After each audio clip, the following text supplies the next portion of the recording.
ఒకటి ఆర్డర్ చేస్తారు. ఎందుకు ఈ కన్ఫ్యూజన్? ప్రతి పెళ్లి చేసుకునేవాడు అగ్రిమెంట్ రాసుకోండి ఉండాలనేది వాస్తవం. అది తను చెప్పింది మంచి పాయింటే.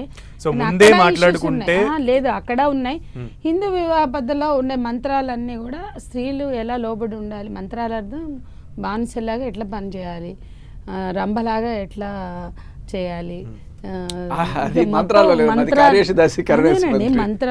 కానీ ఈవెన్ అవన్నీ నాతి చరామి అంటే నేను చచ్చినా నిన్ను వదలను అని చెప్పి ఆ చిటికిన వెళ్ళి పెట్టుకొని చెప్పేది. అంటే కంప్లీట్ గా అట్లానే ఉన్న ఆ మంత్రాలకి అప్పుడు మీరు అన్నారు కదా, మహిళ అంటే గృహిణి, మహిళ అంటే ఈ విధంగా భర్త మీద ఆధారపడి బ్రతికేటువంటి స్త్రీ మహిళ, ఆ విధంగా ఉన్న సొసైటీ కాబట్టి అప్పుడు ఆ రకంగా మంత్రాలు చెప్పారని అనుకోవచ్చు. బట్ ఇద్దరు కూడా అందులో పోతే ఇప్పుడు బయటికి రాలేమండి. కానీ ఇప్పుడు అసలు ఇష్యూ అది మాట్లాడదాం. లెటస్. సో రీతా కౌశిక్ గారి గురించి మనం ఇప్పుడు మాట్లాడాలి. ఎందుకంటే ఒక జడ్జ్, ఒక ఫ్యామిలీ కోర్ట్ జడ్జిగా ఉన్నారు ఆమె. అతను చాలా క్లియర్గా మెన్షన్ చేశాడు దట్ ఆ లెటర్లో మీరు నేను మాట్లాడుకుంటున్నట్టు, మీరు జడ్జి, నేను ఇదైతే నీ దగ్గర డబ్బులు ఉన్నాయి కాబట్టే మీరు నన్ను అడుగుతారు, మీ దగ్గర డబ్బులు ఉన్నాయి కాబట్టే కదా 3 కోట్లు కోర్టు నుంచి 3 కోట్లకు వెళ్ళింది, సో డబ్బులు ఇచ్చేసాయి. నా దగ్గర అంత డబ్బులు లేవు మేడం అని అంటే, సరే ఒక పని చేయి, ఒక 5 లక్షలు, ఒక 5 లక్షలు ఇస్తే I can make it clear, ఎంతవరకు కావాలో అంతవరకు నేను సెటిల్ చేసేసి దీన్ని క్లియర్ చేసేద్దాం ఇష్యూని అని అంటే, నా దగ్గర 5 లక్షలు లేవు మ్యామ్ అని అతను అన్నాడు. ఓహో, నీ దగ్గర 5 లక్షలు కూడా లేవు, సరే ఇది ఎక్కడి వరకు వెళ్తుందో నేను చూస్తా అని చెప్పి దాన్ని డ్రాగ్ చేసుకుంటా. అంటే తనకి జడ్జి దగ్గర కూడా ఈ 5 లక్షలు అనే విషయాన్ని నేను చాలా క్లియర్గా మెన్షన్ చేశాడు. జ్యుడిషియరీ మీద ఎంత నమ్మకంగా ఉన్నాం మనం, బట్ ఇది జరుగుతున్నది అన్నది ఇతను బయటికి తీసుకొచ్చాడని చెప్పొచ్చు చాలా డేర్గా, చనిపోతూ.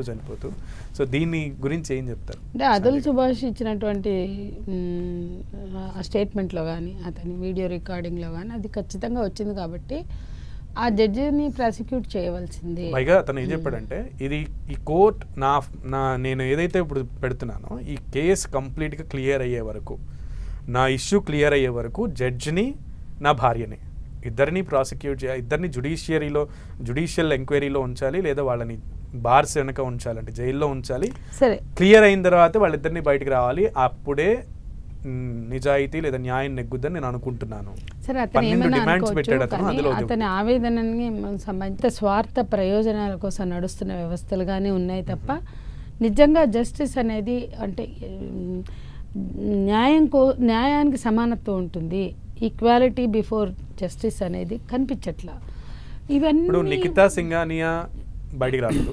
ఒకటండి ఇదొకటి. రెండోది, కక్షలు పగలు ద్వేషాలతో భార్యాభర్తల మధ్య గొడవలు పరిష్కారం చేసుకోవాలని చాలా చోట్ల జరుగుతోంది.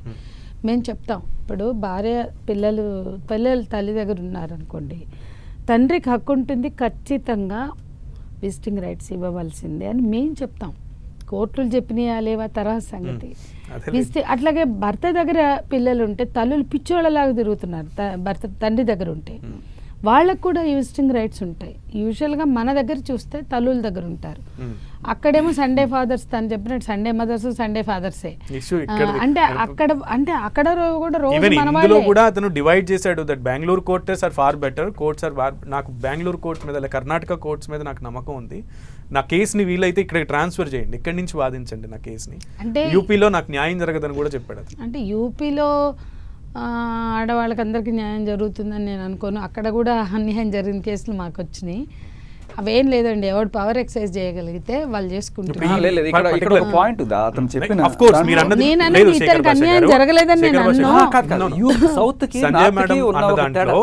డబ్బులు ఇచ్చేవాడున్నంత వరకు డబ్బులు తీసుకునే అంటే పోలీస్ స్టేషన్ లో కూడా చూస్తాం పవర్ ఎక్సైజ్. ఇప్పుడు కొన్నిసార్లు అసలు అక్కడ పెద్ద వెయిటే ఉండదు, మొత్తం కుటుంబాన్ని అంతా వేసుకొస్తారు పోలీసులు.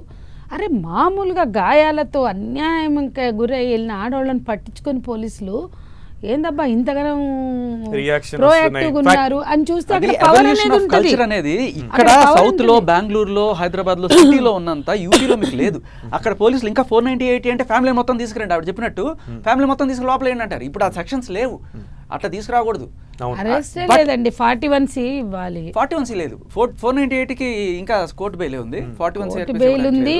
కొన్ని నోటీసులు దాంట్లో ఉండే సెక్షన్స్ ని బట్టి కొన్నేమో స్టేషన్ బెయిల్, కోర్టు బెయిల్. ఎందుకు అంటే స్టేషన్ ఇప్పుడు బెయిల్? ఐపీఎస్ నుంచి స్టేషన్ బెయిల్ ఉంది, 41C ఐపీఎస్ ఉంది, నుంచి మనం 41B బిఎన్ఎస్ కి ఉంది. వచ్చాం మ్యామ్, ఆ, భారతీయ న్యాయ పెనం మీద సంహితకు నుంచి వచ్చాం. పొయ్యిలో పడడం తప్ప ఏం లేదు. సో దాని మీద చాలా అక్కడ ఏం ఆర్ట్స్ లేదులేండి, వస్తున్నాయి, అవేం చాలా మంది ఒరగబెట్టే చట్టాలు కాదు, నిరసనలు ఇంకా చేస్తున్నారు. వరస్ట్ అవును. అయిపోయినాయి కానీ అంటే అందులోకి వెళ్ళొద్దండి. ఇక్కడ ఒక్కటేనండి, మనం ఒక సీరియస్గా అతను చనిపోతూ తన ఆవేదన వ్యక్తం చేసి వెళ్ళాడు. ఎస్ ఆ ఆవేదన నుండి డ్రా చేయాల్సిన విషయాలు 3 ఉన్నాయి. ఒకటి, జ్యుడిషియరీలో ఉన్న కరప్షన్. 2, గొంతెమ్మ కోరికలతో అవతల పార్ట్నర్స్ని వేధించడం.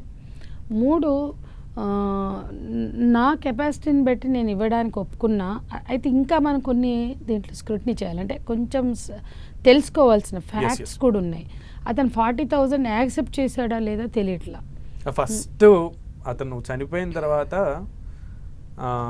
చనిపోతానని నిర్ణయించుకున్న తర్వాత ఫస్ట్ తను పంపించిన లెటర్ కూడా ఏ పోలీస్కో లేదా ఏ లాయర్కో ఏ జ్యుడిషియరీకో కాదు, ఒక ఎన్జిఓకి పంపించాడు. ఎన్జిఓకి ఇలాంటి వాళ్ళకి పంపాడు. పంపించి.